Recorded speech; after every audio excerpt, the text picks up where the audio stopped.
Bean cakes. A main dish from Burkina Faso. Serves 4. You will need 7 ingredients.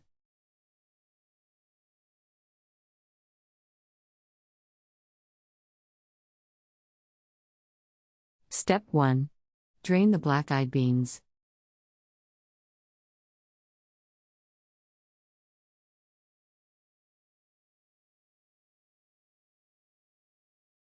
Step 2. Chop the onion and carrots and mix in a blender with the black-eyed beans and egg. Add salt and pepper to taste.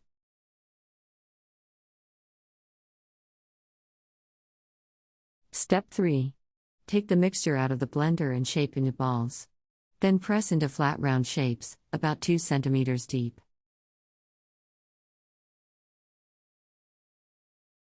Step 4. Shallow fry in groundnut oil or vegetable oil for about 8 to 10 minutes, turning occasionally.